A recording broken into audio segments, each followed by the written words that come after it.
Welcome to Identity Theft 101. I am your host, Carrie Kerskie. This course is designed to give you an overview of all the types of identity theft and common warning signs to better protect you and your family. There are actually 6 different types of identity theft, making it more than a simple financial risk. Financial identity theft involves financial accounts, credit cards, bank accounts, loans, yes, and even bankruptcy. Believe it or not, I have had clients who someone has filed for bankruptcy using their identity. Utilities identity theft is exactly as it sounds. Someone will use your identity, your social security number, to apply for utilities, phone, power, cable. Unfortunately, when your identity thief stops paying the bills, it's reported on your credit report as a non-payment. Government benefits and identification is when someone uses your identity to apply for things such as Social Security, Medicare, Medicaid, or even to get a driver's license using your information. Criminal identity theft is just as it sounds. When someone gets arrested, it is your identity that's presented to law enforcement. Now you have a criminal record for a crime you didn't even commit. Business identity theft is when an identity thief uses a business's identifying information. That would be a tax ID number, or it could be their logo, their trademark logo, or even a slogan, and they will use it to perpetrate fraud.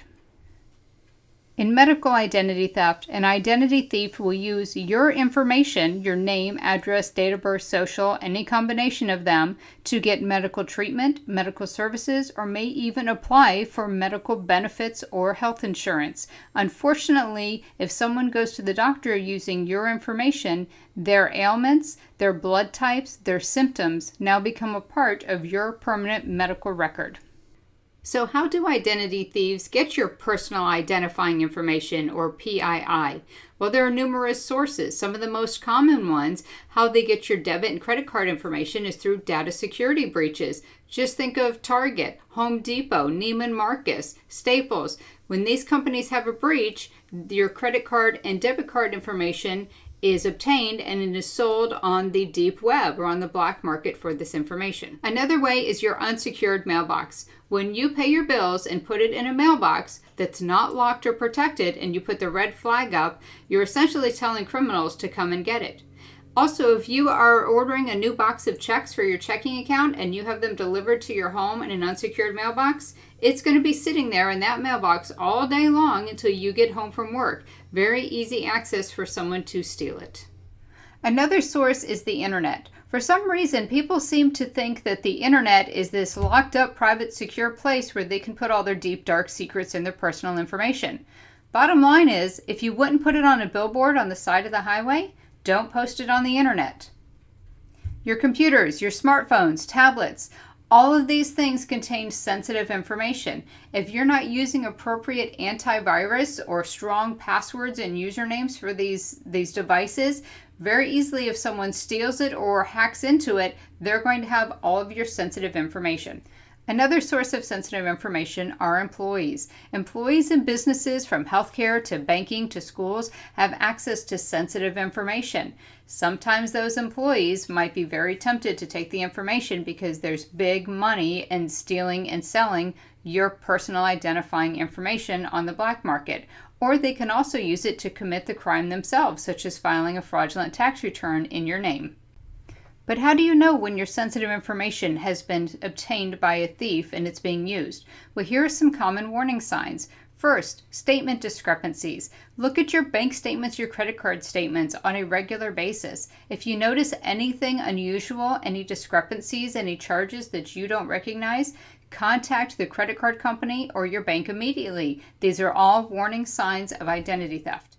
Another warning sign is not receiving your mail when you're supposed to. If you know your bank statements typically arrive around the 15th of the month and it's now the 20th or the 25th and you haven't received it, there's a possibility that the statement might have been stolen, or maybe your mail has been forwarded to a different address without your knowledge. So don't ignore these as, oh, maybe it's just a simple mistake. You need to pick up the phone and contact the bank or the financial institution for the statement that is missing.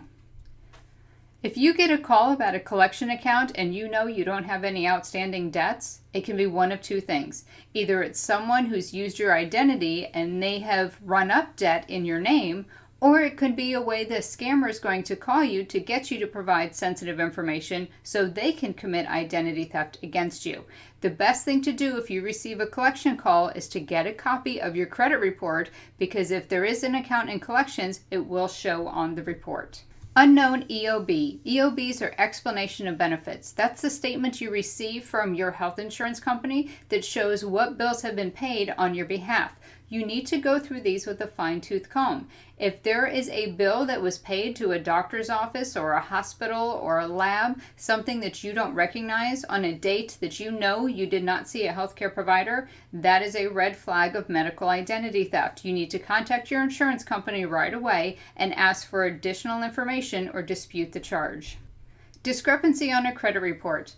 You should be getting a copy of your credit report every year from each of the major bureaus, Experian, Equifax, and TransUnion, and going through them as well with a fine-tooth comb. You need to look at what are the creditor accounts. You need to look at the name and address section. You need to also look at recent inquiries. If there's inquiries in there for new credit, meaning a new credit card or a loan, and you know you haven't done it, those are all warning signs of identity theft. And finally, declined credit. If you're applying for credit and you know your credit's pretty good and you've always been paying your bills, yet you're declined, that's a good sign that you might be a victim of identity theft.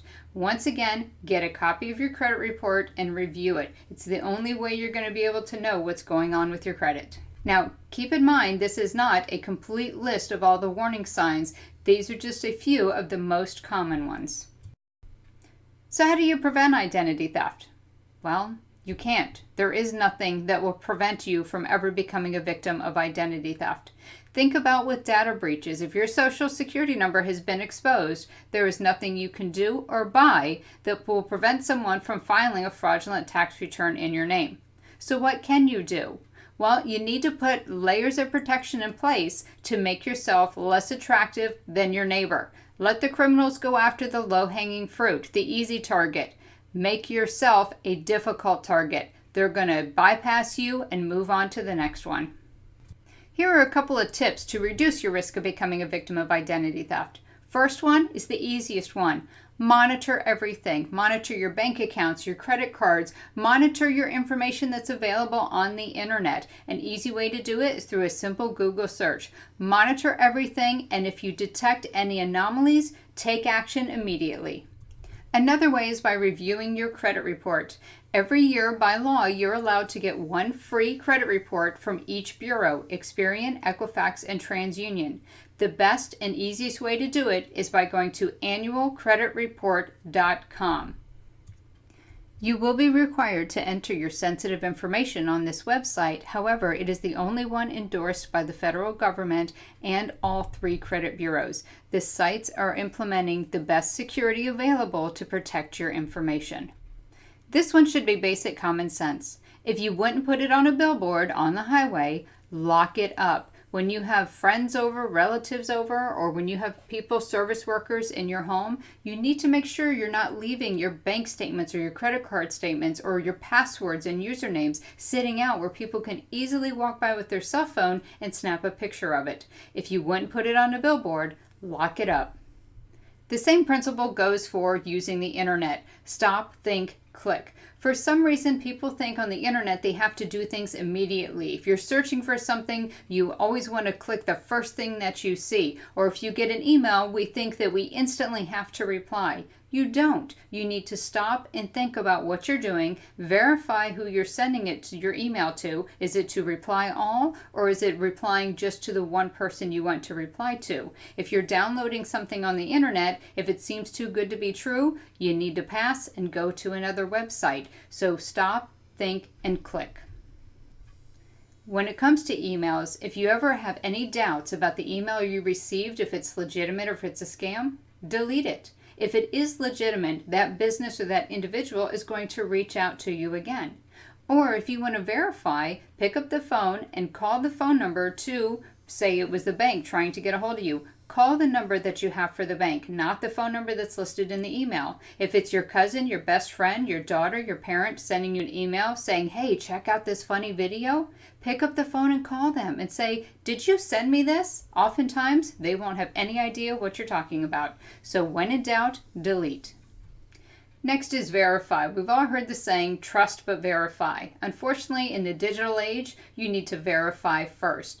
If you're getting unsolicited mail or phone calls and they're asking you for your sensitive information, verify the sender before you take action. If it's someone claiming to be from your bank and saying that they need to update your account information, hang up the phone and call the phone number that you have on record for your bank. Not what was shown on the caller ID, because that can easily be spoofed, and not the phone number that the person calling you gave. You need to look it up yourself and call the bank and say, is there a problem with my account? Oftentimes, they're going to say, everything is fine. We don't know what you're talking about. So verify before you give information. You need to use strong passwords. Well, what's a strong password? A strong password should have anywhere between 10 to 14 characters, and the characters need to be either uppercase, lowercase letters, symbols, and numbers. Here's an easy way to work in symbols and numbers into your passwords. Instead of an S, use a $sign. Instead of the letter L, use the number 1 or use an exclamation point. There are multiple combinations that you can use. Instead of an E, use the number 3. By using these, you make it more difficult for someone to get access to your sensitive information. Also, do not use the same username and password for all of your online accounts. If someone hacks into a system and they're able to get your information from one, you don't want them to use it on everywhere else. Well, we've reached the end of Identity Theft 101. This was not designed to teach you everything and anything you ever needed to know about identity theft, but to help you think outside the box. Frequently, people think identity theft is only relating to credit cards and bank accounts, but as you learned in this course, it goes way beyond that. Now, I'm sure you have questions and you would like additional information. So where do you go? Couple of places. First, my book, Your Public Identity, Because Nothing is Private Anymore. This book was written from all the years of public speaking, and everyone kept saying, it's too much information, we can't remember it, put it into a book. So I did. There's tips, tricks, and techniques to help you reduce the risk, additional warning signs, and we also go much deeper into all the different types of identity theft. There's also worksheets and checklists to help you reduce your risk, identify warning signs, and steps to take once you do become a victim. Another source for getting your questions answered would be my website. I do have articles that I write and post on there to help educate you in the fight against identity theft. You can also sign up for my free electronic newsletter. Just go to KerrieKerskie.com and click to sign up for the newsletter. I promise I will not sell, rent, lease, or share your information with anybody else. It's just so you can get information to help you in the fight against identity theft. And finally, if you are a victim of identity theft and you need assistance, give me a call. I'm here to help. My number is available 239-435-9111 or send me an email ck@kerskie.com. I'd be more than happy to provide you with resources that you can go to get assistance, or if you have a very difficult case, I can show you how I can do the work for you and it might not cost you anything at all out of pocket. I'm also available for speaking and training courses for organization. Thanks for taking the time to watch Identity Theft 101.